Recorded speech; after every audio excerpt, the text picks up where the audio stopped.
Welcome to Dodgers Daily. I'm Casey Porter. I'm so glad that you decided to tune in. It was a busy weekend of baseball over the weekend. It was a good one, too. The Dodgers came out of the All-Star break. They won 2 out of 3. A little disappointing. They couldn't finish off the sweep of the Mets moving into the Baltimore series, but a good series all in all. Hey, AAA Oklahoma City, Noah Syndergaard got to pitch for them. Miguelvargas is back down in AAA, and then also Ryan Pepiot.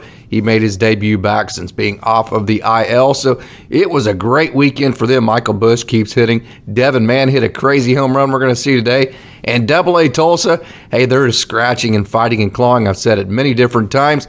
They are the team that all the roster moves over close to 150 transactions this year for the Dodgers. They are the team it's affecting the most. Got a good performance by Nick Frasso and Nick Nastrini that we're going to get into, some good relief performances. So good weekend for the AA Tulsa Drillers. Great Lakes, they were dramatic again. They had another walk-off, and so it was a fun weekend of baseball for them in Rancho. It was a good weekend. They finished off their weekend right with a big, close victory yesterday as well. So a lot to get to. But before we do, just a reminder, if you'd like to help, we have our GoFundMe account. If you'd like to donate, we have that link in our description. Also, just a reminder, hey, keep leaving comments, keep telling all your friends about Dodgers Daily, keep liking these videos and sharing these videos, and make sure your notifications are turned on. So we have a lot to get to. We're going to talk about the Dodgers on the other side, so let's not waste any more time. Let's get right to it, and let's talk Dodgers baseball.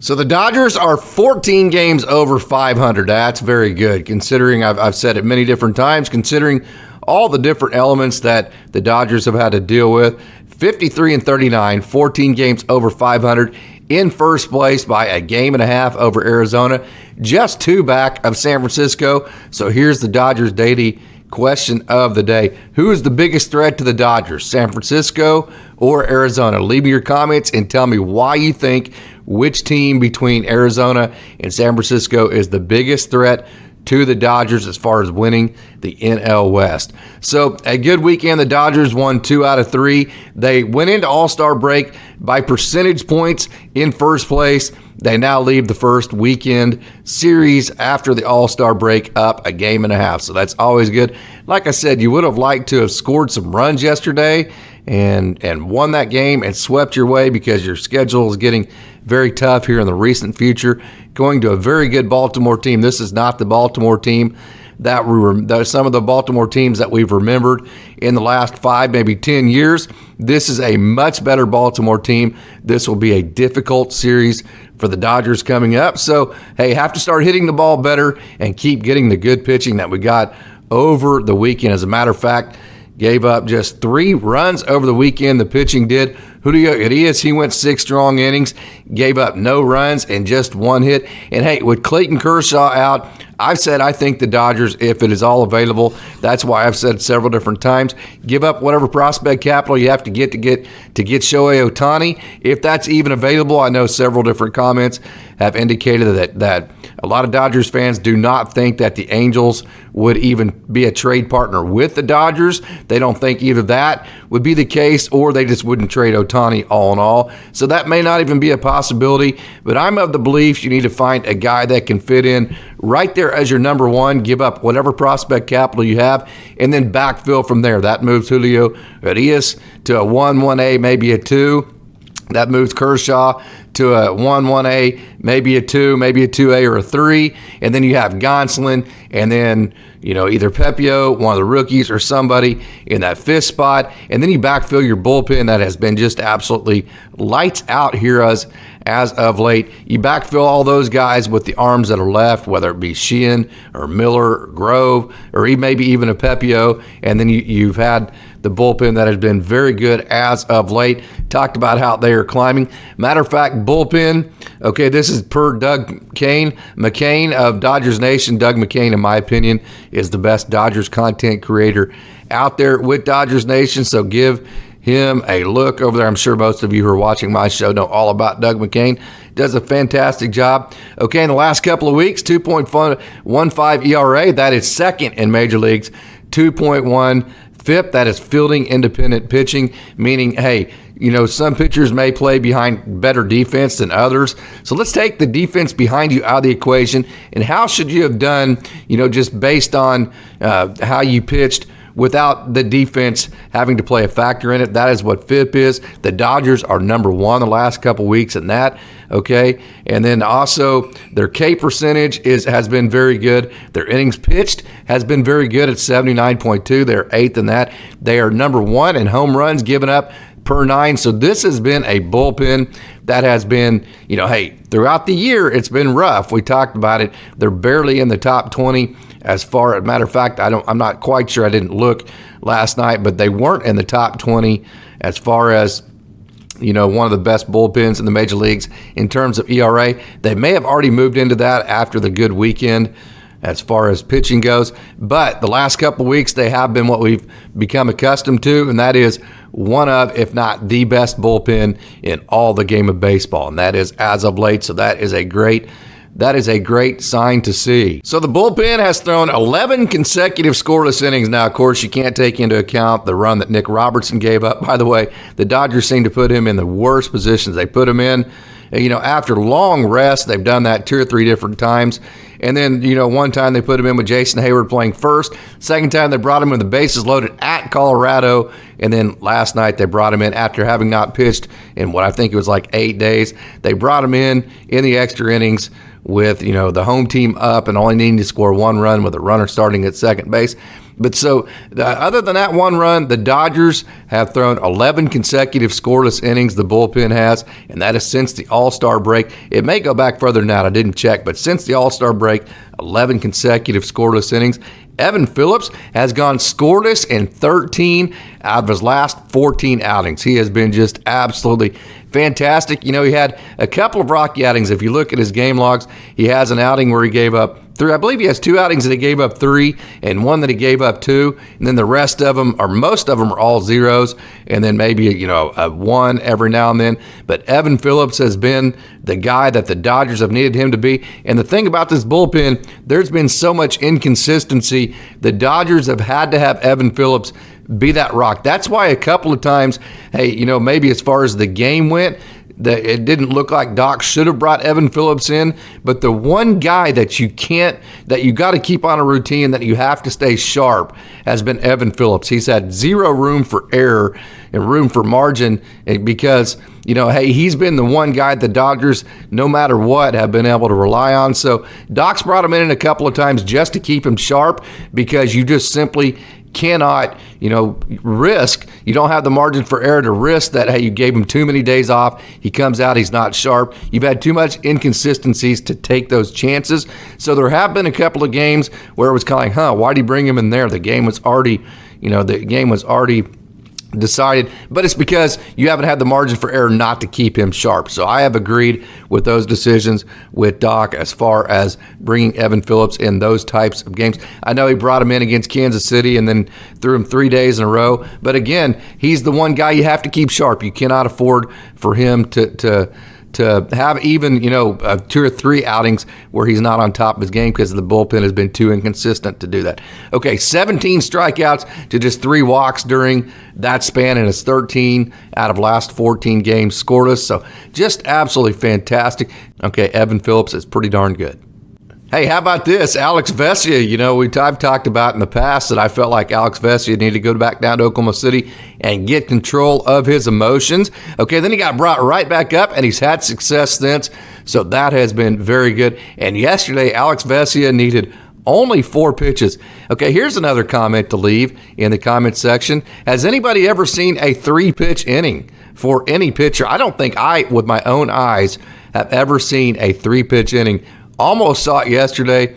4 pitches for Alex Vesia. Then he threw the 10th scoreless inning, and then Evan Phillips came in behind him to throw the 11th scoreless inning since the All-Star break. So very good job, Alex Vesia. So now you have Caleb Ferguson from the left side. You have Alex Vesia from the left side. Both pitching well right now. That's a huge weapon to pair with your right-handed relievers, with Ryan Brazier, who we're going to get to here in a minute, who's been fantastic. Evan Phillips, Yency Almonte has been better, and Brusdar Graterol has been a lot better this year than Dodgers fans have given him credit for. So how good has Ryan Brazier been? If you remember, he was with the Red Sox. The Red Sox DFA'd him, and then they eventually released him. The Dodgers picked him up, signed him to a minor league contract. He had an ERA of 7.22. Why the Dodgers pick him up? Well, he's the 96 with the four-seam, and he has the big slider that we saw yesterday. He was heavy on that slider that had a lot of vertical break to it, over 40 inches of vertical break. That was a fantastic pitch for him. As a matter of fact, he had a strikeout with it, I believe, on the second batter of the inning that didn't get called, but that slider was simply fantastic. How about this? Since becoming a Dodger, Ryan Brazier's ERA just 1.59. His whip is just 0.71. His average against is just 1.35. And he has 11 strikeouts, just 3 walks. The Dodgers do this all the time. They have a formula. They want the four-seam. They want the left-turning slider with the depth to it. They found a guy that was out there, signed him to a minor league contract. He fit the formula, and they absolutely fixed him, at least to this point. Ryan Brazier has been nothing but fantastic since he's joined the Dodgers. So we mentioned that Julio Urias went 6 innings, 1 hit, and he went scoreless. Tony Gonsolin was fantastic on Saturday night. And, hey, if you get a number one starter, then you have the number one, Clayton Kershaw, Julio Urias for your 1-2-3 punch. And then Tony Gonsolin can be a guy that's been just absolutely fantastic the last couple of years to be even your number 4 starter. Then your number 5 starter can be one of the 3 between Ryan Pepiot or one of the 4, Ryan Pepiot, Emmett Sheehan, Bobby Miller, and then Michael Grove. And then whoever isn't that starter adds to your bullpen depth. That would be a great situation. Okay, well, Bobby Miller certainly made his case for just how elite his stuff is yesterday. His stuff was absolutely elite. It was just too bad that he had to get brought out with the bases loaded. He could have went to 6 innings, which would have really helped the Dodgers. Maybe they would have been at the Evan Phillips in the extra innings instead of having to bring in a rookie and Nick Robertson that hasn't thrown in so many days. So, hey, Bobby Miller was unfortunate that he had to get brought out with the bases loaded.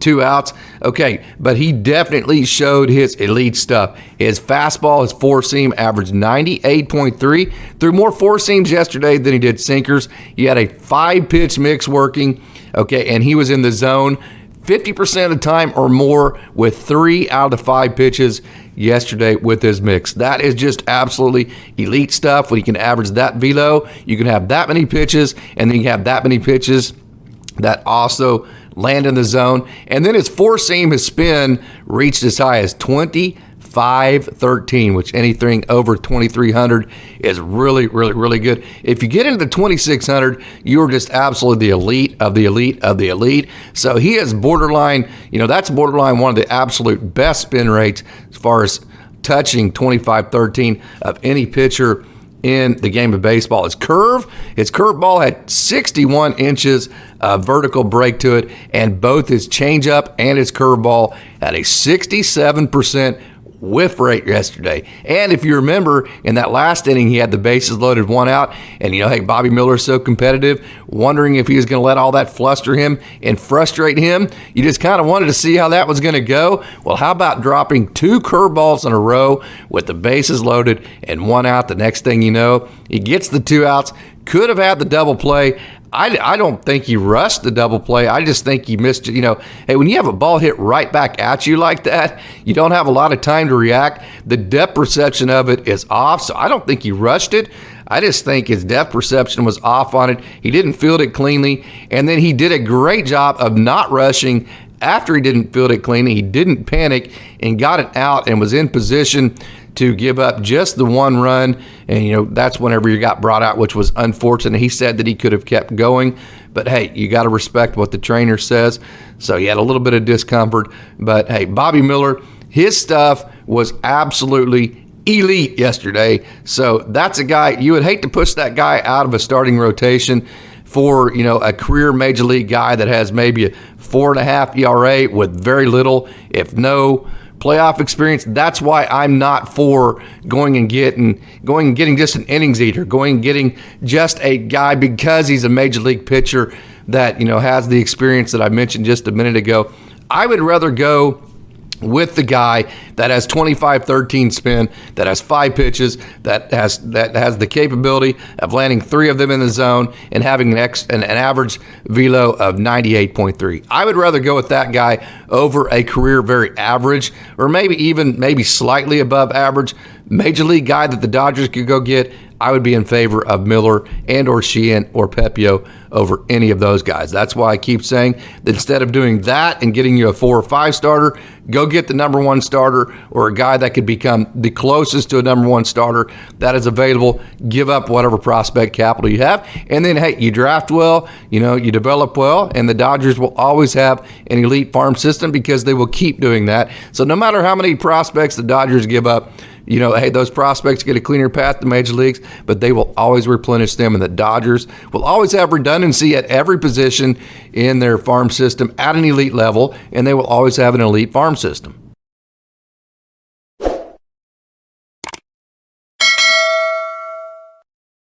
AAA Oklahoma City pounded out 8 hits and 6 runs, and they defeated the Sacramento River Cats 6-4 on Sunday afternoon. Drew Avens had a couple hits. We'll get to him. Miguel Vargas, you're seeing right here, was 1 for 1 with 4 walks. How about that? Miguel Vargas, he had a hit in his very first at bat. There he is right there. So, hey, very good for him. Let's go ahead and stop this, and let's see where we're at with Miguel Vargas right here. Okay, look, he got the slot right there. There is the adjustment. See how he wasn't doing that? Remember in the last video, I told you he was turning that barrel behind slot just in the back of the zone. So look, he got the slot right here where he leveled the barrel. See if the hands keep moving forward? They certainly do. See how they're coming flat to the ball there? Turning the barrel with that top hand and threw the baseball right there. That is the adjustment you need to make at the AAA level, and I'll be darned if Miguel Vargas has not done that. Just a fantastic job, Miguel Vargas, yesterday as he went 1 for 1, 4 walks. So to drive home my point about, hey, getting your barrel flat at some point in your swing and then keep the hands moving in a flat pattern as far as towards the ball. Watch this. This is Freddie Freeman. I know there was a question a couple of weeks ago, hey, who is the one guy that does what you're talking about as far as flattening the barrel and then having a flat path with the hands? Well, here you go. This is Freddie Freeman, one of the best hitters in the history of the game of baseball. Look how he's palm up, palm down right there. If you see, he's palm up right there, palm down right there. You hear that terminology a lot in the hitting world. His barrel is exactly flat. That's what I call 0 degrees. Hey, this is a positive angle right here. So right there would be like positive 23. Down here it would be like negative 23. Well, when you're exactly flat, that is called 0 degree. And I call it 0 degree slot because that's right. If you look right here, that's when you slot the back elbow. That's one of the big triggers for a lot of hitters is you take that back elbow, you slot it against your back hip, and then you flatten your hands while you're doing that right here, as you see Freddie Freeman flatten the hands, palm up, palm down, which also flattens the barrel to 0 degree. Now watch how his hands travel with this. See this right here? Look at the path of his hands. His hands are absolutely perfectly flat, and as his hands, when I say his hands, I'm talking actually about his top hand, because hey, it's your bottom hand that gets you to this point. You pull the barrel flat with your bottom hand. Your bottom hand is your steering wheel. Then once you pull the barrel flat, okay, then at that point your top hand takes over. That's when you start turning the barrel. So watch the top hand in a flat path right here to the ball. Turn the barrel down to the ball, and look, his hands have gone absolutely, his top end at least, has gone 100% completely flat through the zone to the baseball after he got to 0 degree slot. Again, here's 0 degree slot. Watch the top end flat to the ball, turns the barrel down to the ball. So when you're talking about, hey, who is the guy that does what you're talking about the best, that guy would be Freddie Freeman. AAA Oklahoma City Dodgers threw 5 pitchers yesterday. They started Matt Andriese. He went 5 innings and gave up 2 runs on 5 hits, had 2 strikeouts and no walks. Justin Hageman, we're going to talk about him here in a minute. He went 2 innings as well. He gave up no runs in his 2 innings, had 3 strikeouts and no walks. Hey, John Rooney, East and West, tough luck yesterday. Had a chance to communicate with him. 92 on his cutter, though. He felt like the ball was coming out of his hand as good or better than it has in a long time. Unlucky 2 runs he gave up yesterday, but he did throw very, very well. Adam Kolarek went a third of an inning, and he got out of that without giving up a run. And then Gus Varlin, who you're seeing right here, who was just simply fantastic. Again, he went 1 inning. He had no strikeouts and a walk. But again, Gus Varlin went 1 scoreless inning.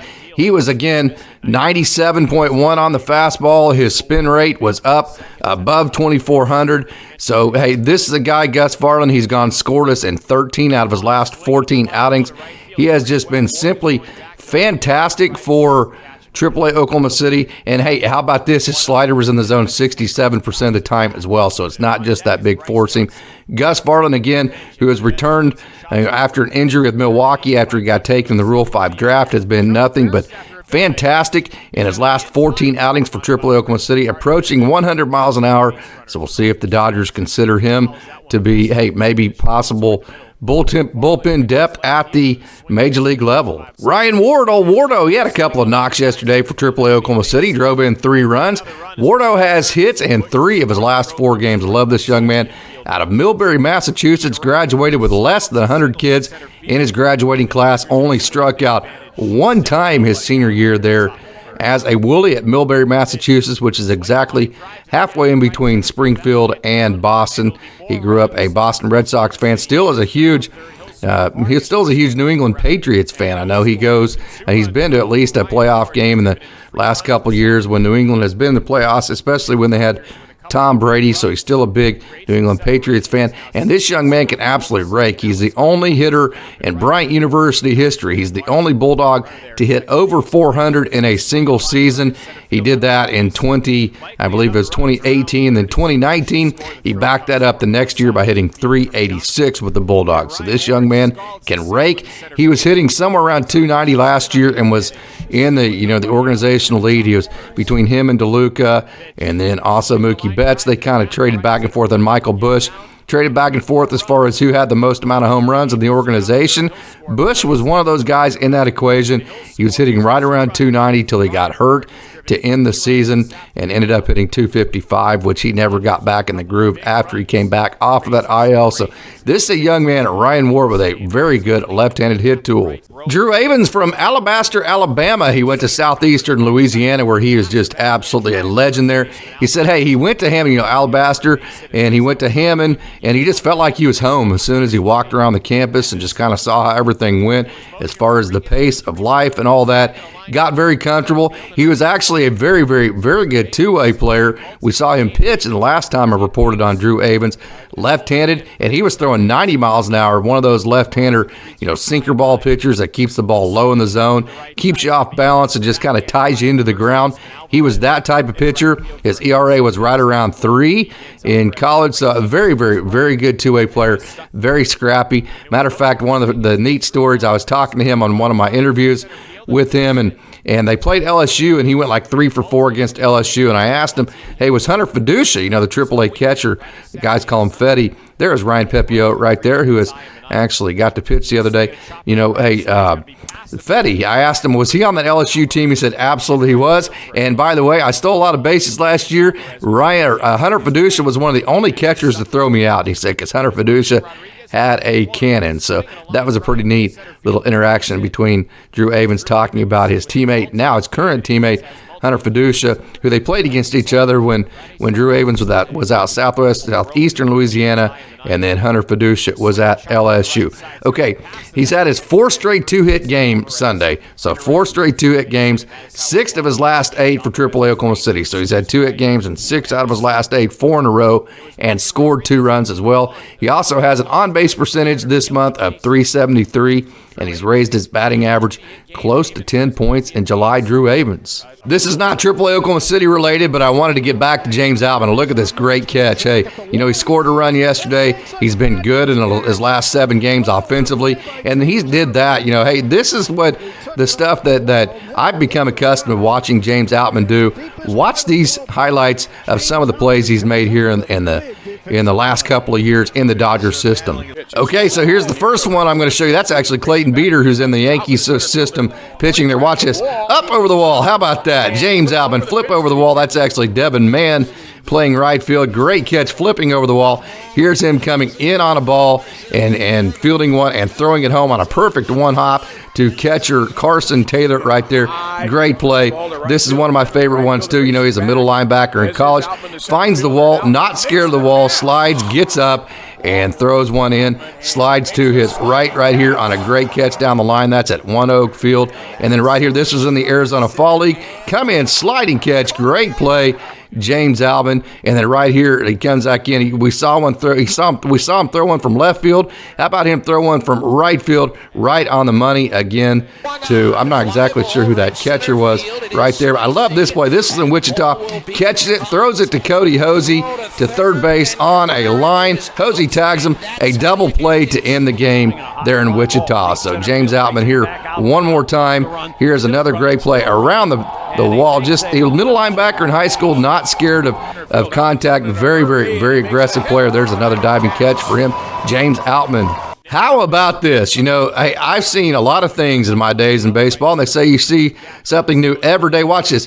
Catch the ball, put the glove down on the wall. The ball falls out of the center fielder's glove, and because of that, it falls over the wall, and the umpire actually called this a home run. Let me back this up, okay? And I'm going to stop it right when the center fielder catches this baseball.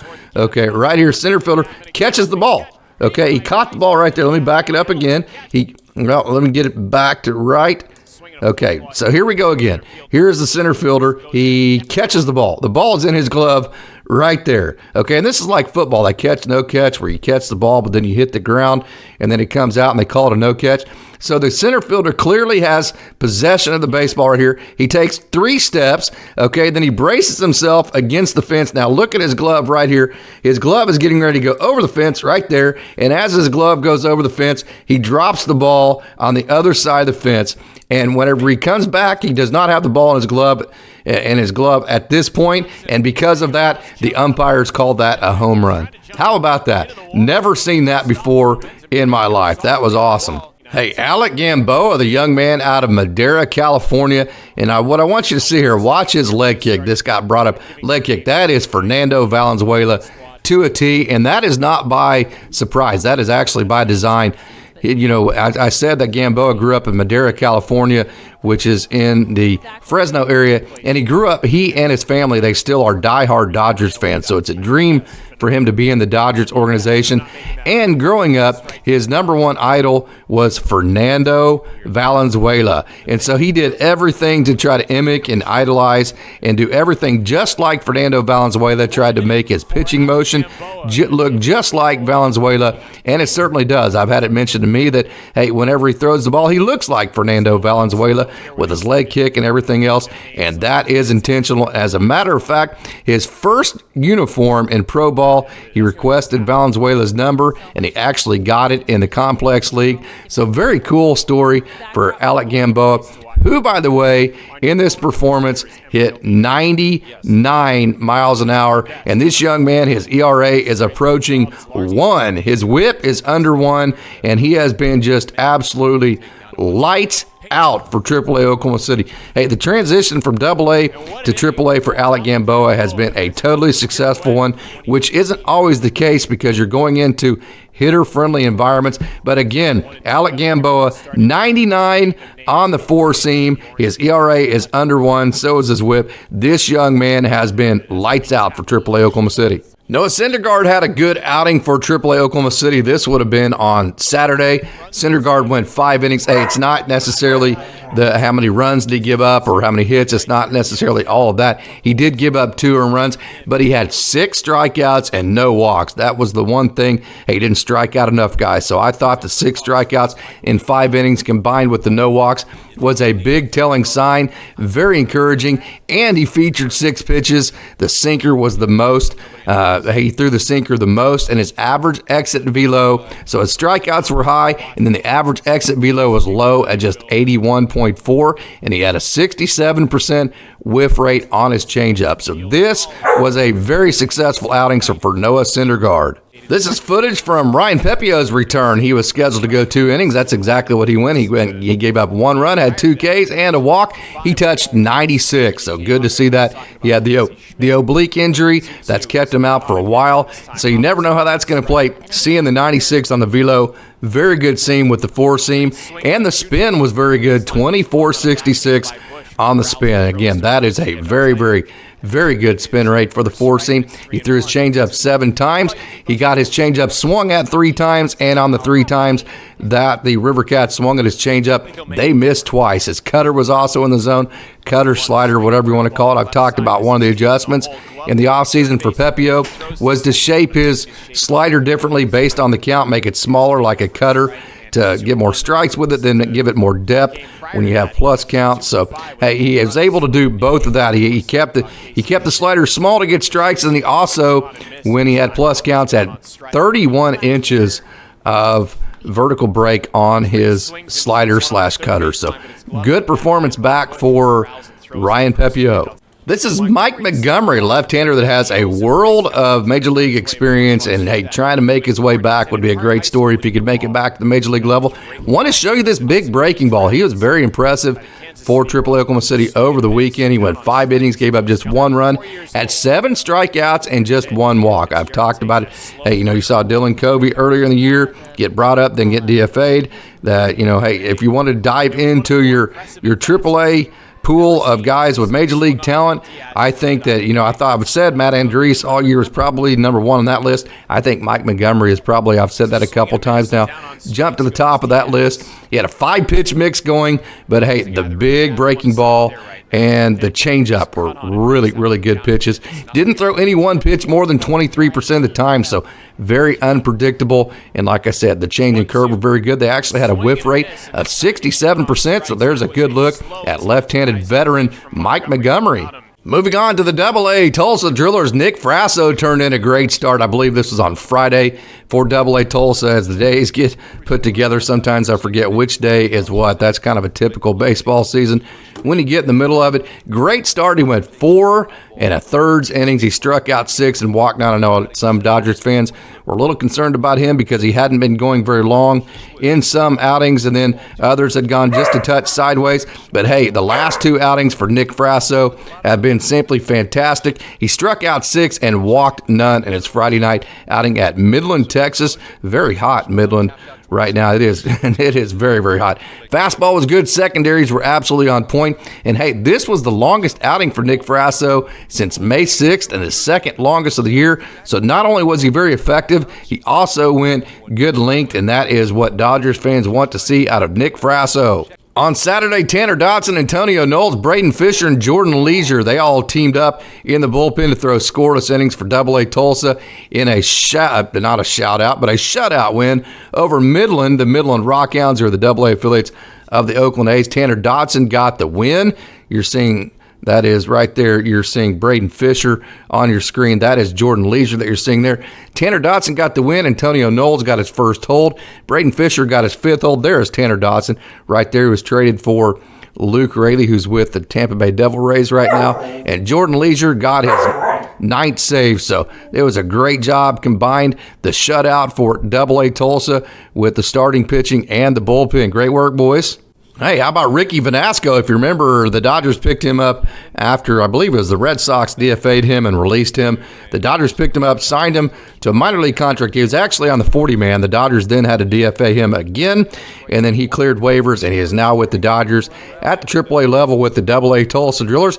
He threw a scoreless inning. This is a good look at him in Midland over the weekend, and hey, so good to see Ricky Vanasco, another good right-handed arm. Look at that good tight slider for him. So there's a good look at Ricky Vanasco. The center field camera there at Midland is not the greatest, but you are getting a good look at Nick Nastrini, who I'll tell you what, man, this young man was simply fantastic. He went 6 innings. Now, he did give up 3 runs, but I'll tell you what, it was the absolute 3 toughest runs that you'll ever see. One of them was a home run. You got to give him that. But, out of the 6 hits he gave up, 3 of them, I don't think the total exit velos could have been any more than 100 miles an hour combined, and one of them was actually a triple. So very, very, very tough luck. But how about this? 8 strikeouts in 6 innings, and he walked absolutely nobody.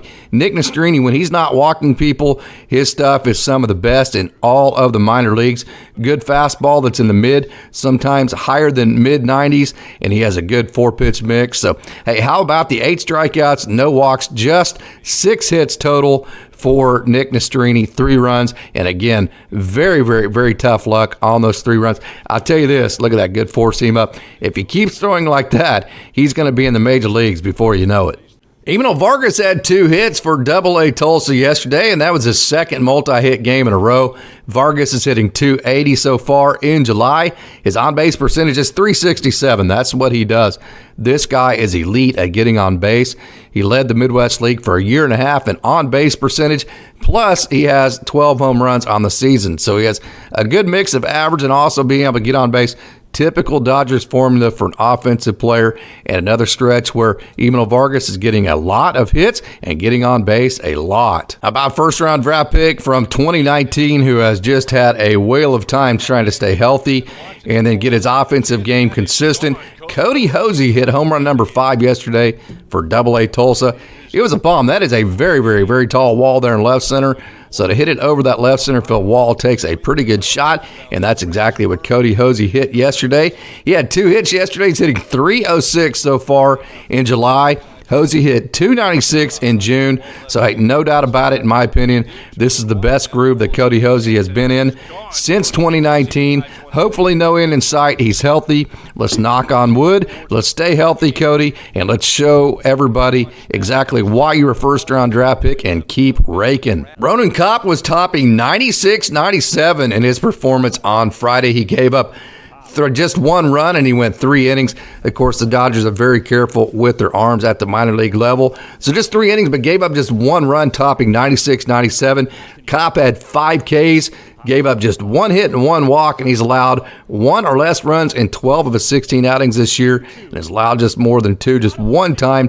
Been very good, very consistent. One of the best fastballs in all of minor league baseball, Ronan Kopp. Jermaine Rosario is another young man I've talked about, has been kind of up and down in his career. Not right now. He has been very, very, very good. He went 4 innings in his action over the weekend in relief, gave up just 1 run, had 5 strikeouts, no walks. Rosario has allowed just 3 runs in his last 19.1 innings, and he has 25 strikeouts, just 3 walks in those 19.1. So great job, Jermaine Rosario. Juan Murillo, one of the best fastballs in all of the game of baseball. He has hit 100 before. He got himself into a bases-loaded jam on Saturday. He had a 3-0 count on the hitter and then just went to throwing that 100-mile-an-hour. There's 97 right there. It wasn't 100 on Saturday, but it was approaching 100 and throwing that 85-mile-an-hour slider you just saw on that pitch right there. Boy, that is just absolute gas. He blew away the 10 caps, and he reached as high as 99. Looky right there at that 4-seam. Reached as high as 99. Of course, that radar in the stadium is not always accurate with the Loons, so it's probably hotter than what you're seeing. Murillo has not allowed a run in his last 8 outings, and 8 in his last 8 outings, and he has not allowed a run in 13 of his last 14. So Juan Murillo and that big fastball doing a great job. This is left-hander out of Iowa, Jack Dreyer, and I'll tell you what, kind of that Midwest, just rock solid.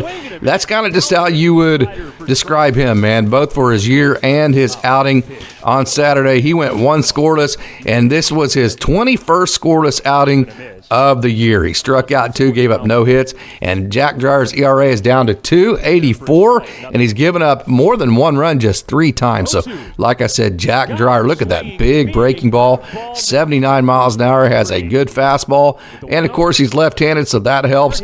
So he's good against left-handed hitters. There's Yainer Fernandez right there making a good play, throwing it to Griffin Lockwood Powell. So, hey, Jack Dreyer, rock solid on the year, doing a great job for the Loons. This was super exciting Friday night. This Loons team is the funnest team in baseball. I know that Austin Brubaker was there. You'll probably see him in the screen here in just a minute. This was an awesome walk-off. You had Damon Keat get a hit, then Chris Newell got a hit, and then also Bubba Aline tied it up with a base hit, and then after that, Jake Vogel drew a walk to load the bases, and then Mr. Clutch, T.Y. Taylor Young, walked it off. So there's Chris Newell getting ready to see Bubba Aline with the game-tying base hit right there, opposite field, right over the shortstop. This tied the game in the 9th inning, and that brought up the drama for Mr. Clutch, T.Y. Taylor Young. We're going to hang around to watch it here in a minute. It was super fun. There's Michael Hobbs in the background. That is Jack Dreyer to your right. As you're seeing, there's T.Y. Taylor Young with the walk-off, young man, and the Loons win in front of a huge crowd on Friday night. Moving on to Saturday's game for the Loons, Ronaldo De Paula, Michael Hobbs, Benoni Robles, all through scoreless innings. And Hobbs, he threw 2 scoreless innings, actually. He went 2 innings. De Paula got his 5th hold. Hobbs had his 10th hold of the season. Benoni Robles, who has really turned a corner, as Austin said in our show on Saturday, the club has given him chances in high-leverage situations, and he has absolutely come through. As a matter of fact, Benoni Robles got his 8th save. There he is right there. This young man is long, he is talented, and he is tough to hit. 8th save of the season for him. That is Ronaldo De Paula. He had a good mix going. Hobbs had the big breaking ball, and Robles, that we just saw a minute ago, was mid-90s, and he actually threw a slider at 90 miles an hour. There's that big breaking ball for Michael Hobbs. Watch that one. That's the strikeout right there. That first one was really, really big. So again, Benoni Robles, mid-90s with the fastball, slider at 90. Sunday's game, Griffin Lockwood Powell showed off his oppo power. This is his 8th home run this season, which ties him for second place on the team. Lockwood Powell loves to go oppo. He hits the ball opposite field a lot, but not for his home runs. Most of his home runs are to the pull side. So this was awesome to see him not only go oppo, but also have power to the opposite field. He is great at using the big parts of the field. So Powell is second on the team in the Loons in home runs, on base percentage, and OPS. So a really good year for the Central Michigan Chippewa Griffin Lockwood Powell. This is Lucas Webb. I've talked several different times with him. Hey, already 23 years old. He's from Canada. He went to UL Monroe, so he's a little bit older. I told you he would probably be a fast mover. Well, he's already up with Great Lakes. I would not be surprised if he does not get promoted to AA Tulsa before the end of the year, maybe for their playoff run if they make the playoffs. So Lucas Webb, we'll see. But hey, would not be a surprise to me if he jumped 3 levels. He went 1.2 scoreless yesterday for High A Great Lakes. He got promoted at the beginning of July, actually, and has posted an ERA of 2.45 so far at the High A level with the Loons, a whip of just 0.82, and an average against of just 1.82. So this young man out of Canada, again, UL Monroe, has done a great job, Lucas Webb. Can't say any more about Damon Keith, man. This guy is just absolutely awesome. Got off the slow start, as does everybody in the Midwest League. When it's about 10 degrees and you're trying to hit a 95-mile-an-hour baseball, I kid a little bit, but hey, that Midwest League is a cold environment, and for a young man from California, that's not always easy to hit in for anybody, actually. That's not always easy to hit in. But 2 hits for Great Lakes, on base 4 times, knocked in a run, scored a run, had 3 total bases. Damon Keith has hits in all but 2 games so far this month in July, and now has 17 multi-hit games on the year. So Damon Keith doing a great job. Luis Diaz, man, he has been hot as a firecracker. He hit his 13th double yesterday and his 6th home run. What you're seeing right there is his 13th double of the season, and he had 3 RBIs, and he scored twice, and brings a lot of emotional energy, positive energy. Here you're getting ready to see his 6th home run of 2023, and it was a no-doubter. This was also Luis Diaz's 8th multi-hit game in his last 20 that he has played in. Hey, if you're going to give up Dalton Rushing in a trade, it better be for somebody like a Shohei Ohtani. You know, it better not be just for a rental or a 4 or 5 starter, because this dude is absolutely awesome. 107 miles an hour on this single. Matter of fact, he hit this ball so hard, it should have been a double, but because he hit it so hard, it bounced off the wall. It got down so fast, he was only able to get, matter of fact, it hit the wall in the air at 107 miles an hour. So I wanted to show you what 107 mile an hour single looks like by Dalton Rushing. The Rancho Cucamonga Quakes pounded out 16 hits yesterday, 11 runs. They had 6 guys have multi-hit days, led by Theron Lorenzo. Welcome back, Theron Lorenzo. He'd been on the IL for about 3 weeks. He went 2 for 4, also got on base 3 times. Raindon Cone had a couple of knocks, 2 RBIs on the day, a couple of walks. Luis Rodriguez, he had a 3-hit day and 3 RBIs. So the hitter of the day for Rancho Cucamonga was definitely Luis Rodriguez. Kenneth Betancourt had a multi-hit day. Well, I take that back about Luis Rodriguez. Actually, Jorge Puerta had 4 hits, although just 1 RBI. So, hey, you could call that maybe a push. Luis Rodriguez, 1 less hit, but 2 more RBIs. But Jorge Puerta went 4 for 5 on the day, had an RBI, and then Dayton Dooney had a couple of hits as well. On the pitching side, Christian Romero, he went 3 2/3 innings, gave up 4 home runs, had 3 strikeouts, 2 walks, and gave up 6 hits. Levon Reynoso went 1 2/3 innings, gave up 6 runs, on and had 0 strikeouts, 2 walks, and 5 hits. Madison Jeffrey, he had a good outing yesterday. 1 2/3 innings. He gave up no runs. Back to the bullpen for Madison Jeffrey. They tried him as a starter for about 3 starts, and he is back in the bullpen. 1 2/3 scoreless, had a strikeout and a walk and just 1 hit, so good to see him. Jonathan Edwards is back in the scoreless column. Good for him. This is a long, tall drink of water out of Georgia Southern that is very, very, very talented, trying to find his groove. Good performance for him. Went 1 inning scoreless, so that was a good pitching performance for the Rancho Cucamonga Quakes on the afternoon. And again, they pounded out a bunch of hits. And Liam Doolin actually got the win on the day for Rancho Cucamonga. He went 1 scoreless, and now Liam Doolin is 2-0 on the season. So the Quakes now 48-36 on the season.